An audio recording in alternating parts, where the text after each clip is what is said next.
pessoal, seja bem-vindo ao canal Fazendo História com o professor Zelaya e hoje vamos falar aí sobre o segundo reinado do Brasil, ou seja, o período em que Dom Pedro II assume de fato o poder. Mas antes da gente continuar, gostaria de pedir aí a vocês, se possível, que curtisse o vídeo, se inscrevessem no canal, compartilhassem, vamos fazer esse vídeo girar aí por todos os lados para a gente tentar ajudar o máximo de pessoas possíveis nesse momento, tá? Mas enfim, vamos lá, sem mais enrolação, vamos ao nosso tema. Como a gente já conversou antes, já falamos em vídeos anteriores, o período regencial no Brasil ele foi cercado ali de revoltas, que a gente chama de revoltas regenciais. E essas revoltas elas aumentaram muito a preocupação das elites políticas em relação à estabilidade do país. Muitas localidades no Brasil acabaram tendo revoltas, queriam se separar do Brasil e isso, obviamente, acabou preocupando muito essas elites que não queriam perder essa unidade política. Nesse contexto muito conturbado, cheio de confusão, o contexto político do Brasil desde a saída de Dom Pedro já era muito complicado, de Dom Pedro I já era muito complicado na realidade. As questões dos partidos políticos, uma hora um tinha influência, outra hora outro tinha mais influência, mas enfim, dentro desse contexto totalmente conturbado, surgiram dois novos partidos políticos no Brasil. O Partido Conservador, que defendia a concentração do poder lá em Portugal, e o Partido Liberal, que era favorável à descentralização do poder, era favorável a uma divisão mais justa do poder dentro do Brasil. Estes dois partidos políticos eles acabaram ganhando muita importância dentro do contexto político brasileiro. Eles foram os dois partidos que acabaram se destacando mais em relação a conseguir eleger deputado, a conseguir influenciar politicamente no Brasil. Que nesse momento, se a gente lembrar, vivia uma profunda crise. Tanto social, quanto política, quanto econômica. E aí, essa crise juntada a esses dois grupos políticos que surgiram, que não estavam satisfeitos ali com o regente uno, o padre Feijó. Isso tudo fez com que o padre acabasse renunciando ao cargo de regente em 1838. No lugar dele, assume um outro conservador chamado Araújo Lima, que vai gerar, digamos assim, uma forte oposição dos liberais. Por quê? Era mais uma vez um conservador assumindo o poder. E vai aumentar ainda mais a oposição ao governo central do Brasil. Bom, dessa forma, os liberais ficaram meio sem saída ali, sem saber o que fazer. E eles encontraram uma alternativa no meio disso tudo. E em 1840, eles vão começar a lançar uma forte campanha pública, pedindo a antecipação da maioridade de Pedro de Alcântara, que tinha nesse momento 14 anos de idade. Ou seja, eles vão incentivar essa antecipação da maioridade para que ele pudesse assumir o trono antes de completar 18 anos de idade. E aí eles vão começar essa campanha pública, vão começar a fazer vários manifestos, várias manifestações a favor dessa emancipação. Araújo Lima, que ficou muito incomodado com a situação, vai tentar responder à altura, decretando a lei de interpretação do ato adicional. Isso ainda em 1840. Essa lei que foi decretada aí por Araújo Lima, ela só servia para uma coisa, para limitar o poder das províncias novamente. Tudo aquilo que os liberais haviam conquistado com a autonomia das províncias foi retirado agora por Araújo Lima. E é óbvio, a gente não precisa nem ser muito gênio para imaginar que isso desagradou profundamente as elites no Brasil. Não só as elites liberais, mas também as elites conservadoras que já estavam ali gostando dessa autonomia provincial. E aí, nesse contexto todo de revoltas liberais, revoltas conservadoras, insatisfação para todo lado, o parlamento acaba ficando ali sem alternativa e aprova a antecipação da maioridade de Pedro de Alcântara, isso em 1841. E aí ele vai assumir o trono com 15 anos de idade e vai adotar, né, o nome de Dom Pedro II. Inicia-se dessa forma, então, o segundo reinado no Brasil. Bom, os grandes responsáveis, né, por essa antecipação, por Dom Pedro II assumir o trono apenas com 15 anos de idade, foram os liberais, que lançaram, né, essa campanha, que fizeram, enfim, fizeram todos os esforços possíveis para que Dom Pedro assumisse esse trono aí o quanto antes, tá? E, obviamente, assim que Dom Pedro II assume o poder, ele vai favorecer, digamos assim, os liberais dentro do seu modo de governar, tá? A primeira coisa que Dom Pedro vai fazer é formar o seu ministério.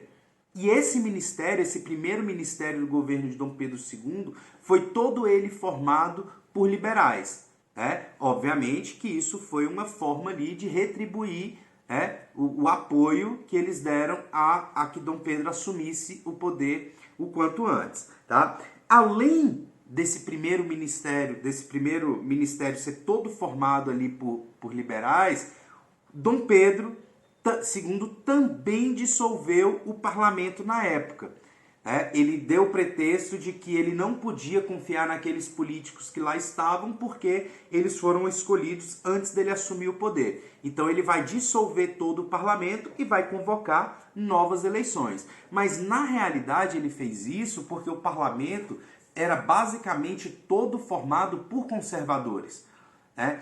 Tinham poucos liberais dentro do parlamento. Então ele vai dissolver, vai convocar novas eleições para o parlamento e vai dar oportunidade aí para que os liberais, né, conseguissem eleger a maioria possível ali de seus deputados, né, enfim, senadores, tá? Beleza. Essas eleições, tá, que foram convocadas, ela foi muito violenta. Ela foi marcada por essa extrema violência, com espancamentos, assassinatos, teve fraudes eleitorais, né? Enfim, foi uma confusão generalizada na tentativa dos liberais ali assumirem a maior quantidade de cargos possíveis. Tanto é que essas eleições ficou conhecida na história como as eleições do cacete, tá? Por conta dessa extrema violência utilizada ali no sistema eleitoral. De toda forma, os liberais acabaram saindo vitoriosos nesse processo, elegeram uma quantidade muito maior, né, para os cargos políticos da época, o que gerou, obviamente, muita revolta entre os conservadores e eles acabaram ali reivindicando com Dom Pedro que uma outra eleição fosse marcada porque aquela não poderia ser válida. Dom Pedro, que tinha uma visão política muito central, assim, muito, né, coerente, ele encerra o processo eleitoral, tá? E ele percebe que ele vai precisar estabilizar essa situação política primeiro no Brasil e garantir, né, dessa forma, com essa estabilidade, a sua governabilidade, garantir que ele conseguisse governar. E aí ele cancela o sistema eleitoral, né, anula essas eleições e em 1847, ele vai criar um novo cargo político no Brasil muito importante, que foi o cargo de presidente do Conselho de Ministros, tá? E esse cargo, esse presidente do Conselho de Ministros, ele seria responsável por montar todo o ministério. Não teria mais eleições. Era o presidente que escolheria ali todos os ministros do governo, tá? E aí o que Dom Pedro fez? Ele alternou.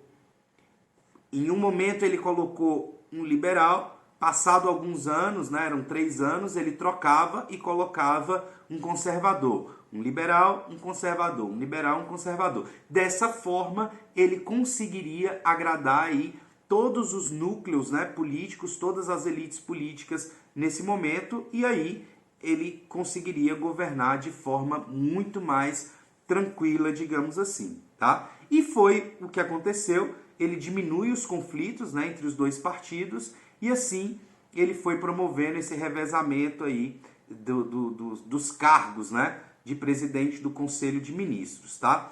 Bom, mas resolvida essa conturbação política, Dom Pedro II tinha um outro grande problema para resolver no Brasil, né, que foi a Guerra do Paraguai. A gente chama de Guerra do Paraguai, mas na verdade foi uma guerra que envolveu Brasil, Argentina, Uruguai e Paraguai. Tá? E esse conflito foi muito ruim para o Brasil porque gerou muitos custos, gerou muitas perdas humanas e acabou complicando a situação de Dom Pedro no trono. Mas o que aconteceu? Esse conflito é antigo. Tá? A Guerra do Paraguai já vinha se arrastando desde o período colonial. Mas nesse momento ela vai sofrer um agravo muito grande, ela vai ficar muito mais complicada de se resolver. Por quê? Lá no ano de 1864, o então presidente do Uruguai, nesse momento, ele vai decidir aumentar os impostos sobre a exportação de gado do Brasil, tá? E aí, esse aumento de impostos vai prejudicar muito o comércio do Brasil e da Argentina com o Uruguai. Tá? Isso, obviamente, né, vai gerar aí um incômodo tanto no Brasil quanto na Argentina, e esses dois países vão se juntar para poder responder a esse problema. E a resposta encontrada por eles, né, por Brasil e Argentina nesse momento, foi apoiar uma troca, né, muito obscura de presidente, ou seja, eles deram um golpe de Estado. Eles retiraram o presidente do Uruguai do poder e colocaram um presidente novo, apoiado tanto por Brasil quanto por Argentina. Tá? Dessa forma, eles queriam ali resolver esse problema o quanto antes. Porém, com essa troca de presidente uruguaia, teve um país que saiu muito prejudicado nesse processo, que era um dos grandes parceiros comerciais do Uruguai. Foi justamente o Paraguai. Tá? E aí, defendendo obviamente os seus interesses, o Paraguai vai declarar apoio ao ex-presidente do Uruguai e vai fazer de tudo ali para recolocar ele no poder. Tá? Em seguida a essa declaração de apoio ao ex-presidente, as tropas paraguaias vão invadir ali o Mato Grosso no Brasil e Corrientes na Argentina, tá? Para poder invadir o Brasil, invadir a Argentina e resolver logo esse problema.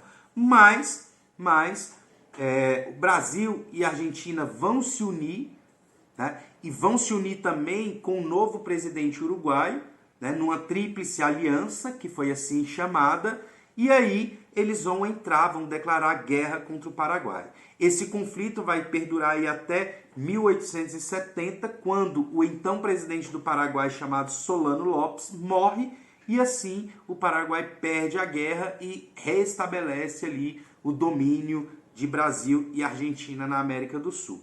Ok?